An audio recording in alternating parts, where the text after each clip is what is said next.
Thanks to the Father, we've made it this far. Thanks to the Father, we know who we are. Thank you, Todd. I want to thank Todd Still and Jeter Baston for working with me to invite students from Baylor and from Truett as guests of Texas Baptist Committed this morning. As I'll be saying a little bit later, we have a real commitment to reaching out and connecting with students. And this is, you know, I love all of you. I'm excited to see all of you here, but I have to tell you, the most exciting thing for me this morning is to see these students.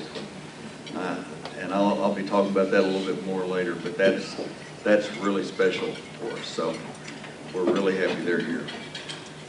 Before I begin my TBC update, I need to say a personal word. And unfortunately, the person who is the primary object of these words was not able to be with us today. So Susie, I'm going to ask you for a few minutes to play the role of Roger and Susie. And I'm going to say the words just as I wrote them, okay? For about the, and I think after your wives say you'll want to affirm my sentiments. For about the last decade of his life, my father was a member of First Baptist Austin. So my family and I visited there with him whenever we were in town. Except that the people there were always, and I'm already getting a little choked up, so please bear with me, always welcomed us so warmly that we never felt like visitors. Instead, we felt like we were coming home, like we were part of the First Baptist family. During those years, I got to knowing Roger and Susie, who became my dear friends. Now Roger is retiring as pastor and going to Georgia to be with his wife. This Sunday will be his last Sunday as pastor. Roger, though you've never been my pastor, you have truly been a pastor to me on many occasions. Susie, you have been both an encourager and a mentor to me through the years. We're not saying goodbye because we'll continue to be in touch with you. And we'll always consider the two of you Texas Baptists. But I want to ask these folks here today to join with me in thanking you for what you've meant to Texas Baptists and wishing God's richest blessings on you in the days ahead. Please join me.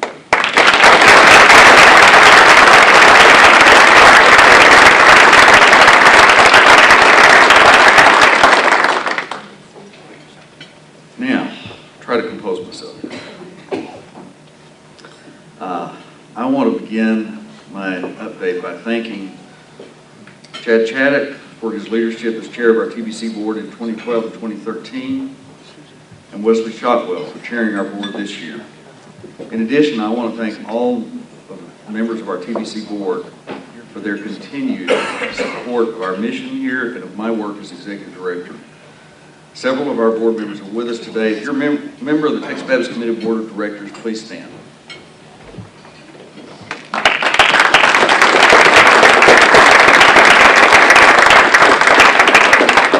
We have a great appreciation for these people. They're very special. I want to express my appreciation too to the BGCT leadership team that's here with us today. Where's Jeff? Jeff Johnson, for your grace and your tireless work on behalf of Texas Baptist as our president. I did not know Jeff when he was first elected 2 years ago, but Jeff has become a dear friend, and I have watched his work, especially with affinity groups, his focus on that, and on bringing them more into the life of Texas Baptist. His grace that he has exhibited in everything he does. And I just appreciate it so much. And I look forward to our friendship in the days ahead. And for the past year, he and I have tried to find a time to, we've run into each other at meetings all over the state. We've been trying to find a time to sit down for coffee or a meal. We have not found it. I went through the same thing with Jerry Carlisle a few years ago when Jerry was president. You know, it's just hard to miss these schedules. So Jerry and Jeff and I have agreed that the three of us are going to get together soon now for for a meal together, okay? So, but I appreciate Jeff so much. And your leadership teammates, Kathy Hillman and Renee Maciel, who with Betaloo Yerger will continue to build on the work you've done together. David Hardage and Steve Vernon, who provide day-to-day leadership from the Baptist building, what is for now the Baptist building. Texas Baptist couldn't have finer leadership. We are very blessed. I've titled my update this year, TBC, a look back and a look ahead. Organizations like TBC and the CLC have to respond to current and future challenges, but they also have a legacy that leadership needs to appreciate, respect, and integrate into all they do. If you want to see the legacy of Texas Baptist Committed, then pay close attention to everything that goes on at this annual meeting. David Hardage leads a free and faithful convention today because David Curry, Texas Baptist Committed, led the fight in the 1990s against those who were bent on winning control of it the same way they took control of the Southern Baptist Convention in the 1980s.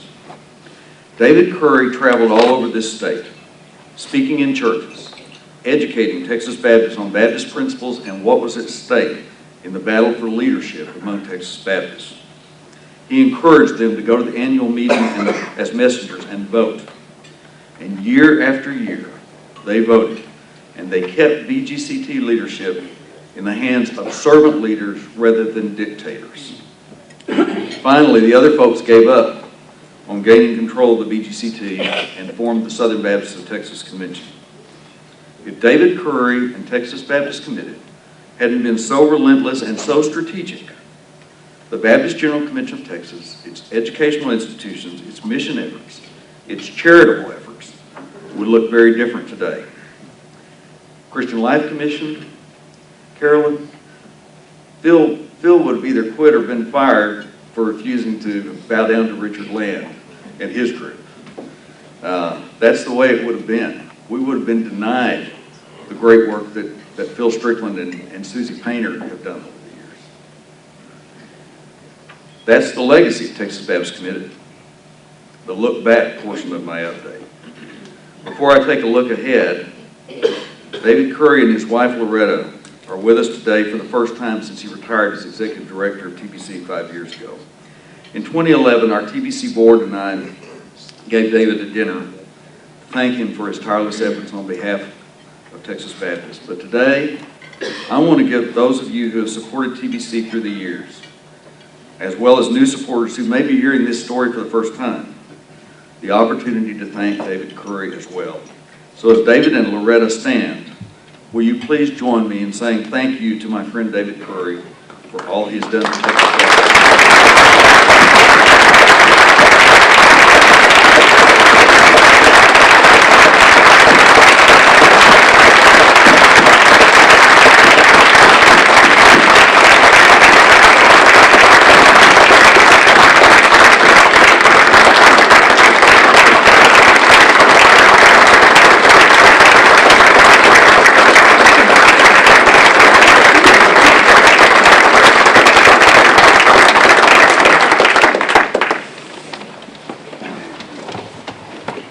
I've done nothing else today. I've made Susie Painter and David Curry cry, and that's all right. That's all right.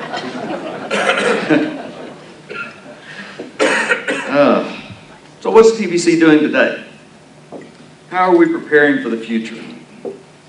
Those who sought control of the BGCT 20 years ago, they're now the Southern Baptists of Texas Convention, and they're now after your church. I used the word relentless to characterize the efforts of David Curry and TBC. Well, these SBTC folks are just as relentless today. They are out to steal churches from the BGCT, and they've gotten pretty good at it. We hear stories regularly from people who have been in churches that have been harmed irreparably by the SBTC. I don't enjoy talking about this because I don't like to think of Christians acting so unethically to undermine other Christians.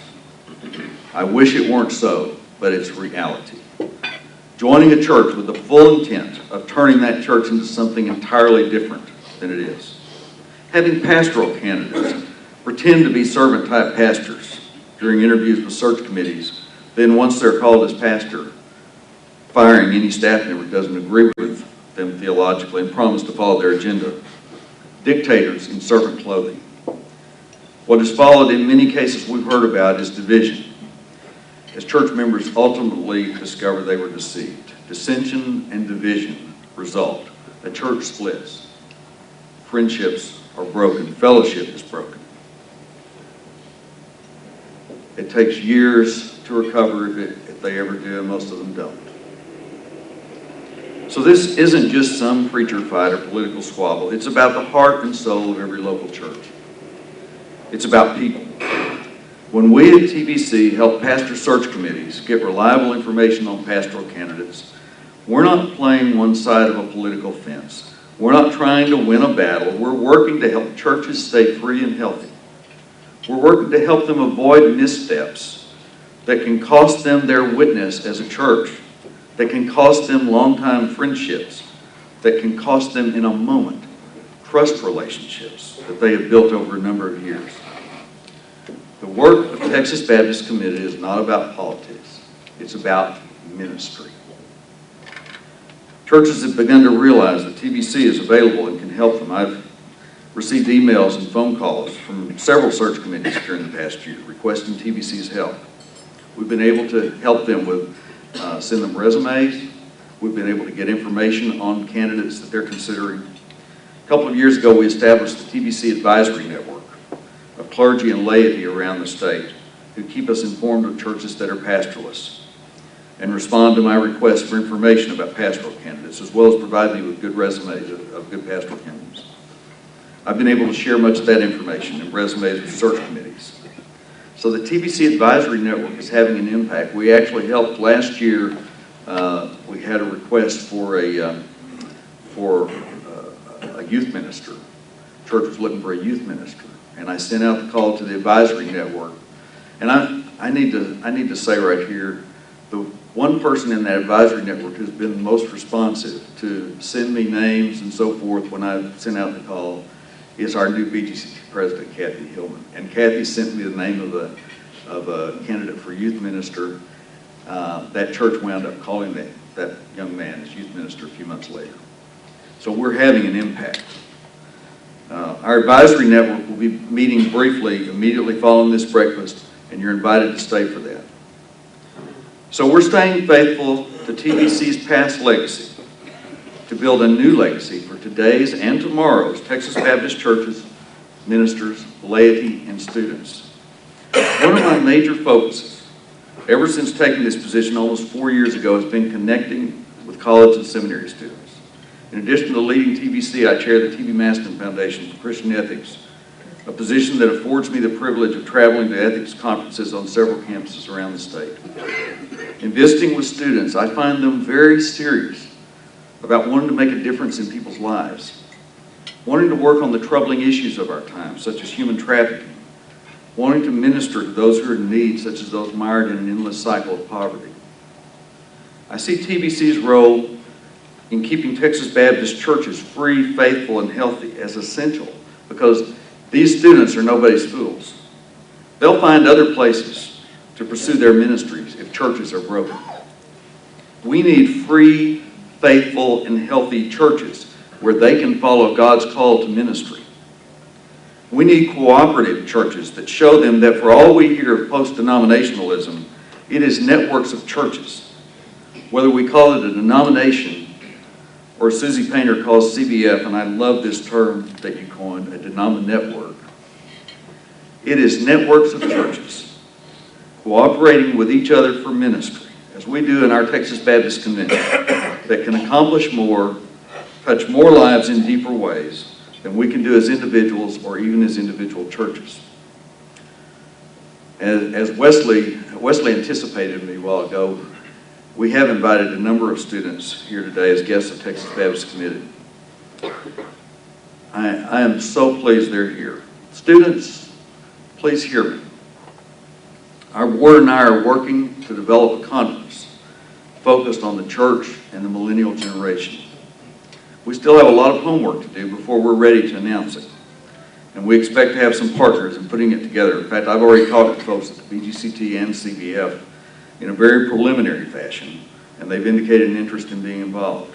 But what I want you to hear, I don't want this conference to be Bill Jones and a bunch of white-haired preachers, white hair like me. I'm not a preacher, but I'm white-haired.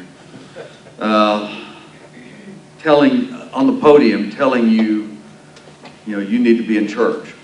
I want young people on the podium telling us what you're looking for, telling us what's important to you, the kind of ministries that are important to you. I've met students all over this state, and I believe that you're ready to take the lead. I believe you're ready to be on the podium. As I said, we still have a lot of homework to do. As part of my homework, I've begun asking for opportunities to visit campuses, sit down with groups of students, and listen to your suggestions for this conference. You need to be involved not only on the podium, but in the planning. And you don't have to wait for me to come to your campus. My card is over here on the table. Please take it. My email address, my phone number. Call me, email me with any suggestions. I'm listening. So that's a very brief summary of what TBC is doing and where I see us going. To learn more about what TBC is doing, pick up copies of our brochures on the table over here, or at our TBC booth. Among our brochures, you'll find one comparing the BGCT with the Southern Baptist of Texas Convention. It's a stark comparison. When you read all that the BGCT does, and you read how little the SBTC does, after all, they really have one focus, and it's not the kind of focus that we have. Several churches have contacted me asking me for 10, 15, even 50 copies of this brochure for their search committee or for their Sunday school classes. Just call me or email me and let me know how many you need. They're very helpful, very informative for people that don't understand the issues here. No charge. We just want to get them in people's hands. Keep in mind our Baptist Briefs videos. Just go to our website and find them. Just click under videos. These are 71 videos, 2 to 3 minutes each, on Baptist history and principles. I've had professors from our Texas Baptist universities and seminaries who have told me of using some of these videos in their classes. Almost 4 years after they were produced, we still have people clicking on them regularly. Finally, if you're not already receiving our free TBC Weekly Baptist Roundup e-news, please add your name and email address to the list over here on that table. TBC Weekly Baptist Roundup links to the latest in Baptist news and opinion from a wide variety of sources.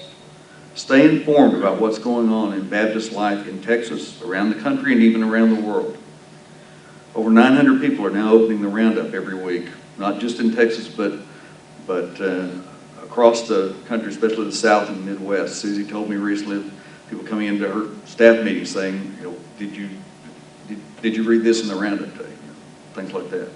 And I hear that every conference I go to. I came in to register on Sunday afternoon, and I couldn't even get to the registration table before 2 people had stopped me and said, wow, you sent out the Roundup early this week. And so people are reading it, and people are finding it useful, and several Baptist leaders have told me there's nothing else like it in Baptist life. So if you're not already subscribing, please do. This is a wonderful turnout today, the most we've had in a number of years for TBC Breakfast. Thank you so much for your support of Texas Baptist Community. Thanks to the Father.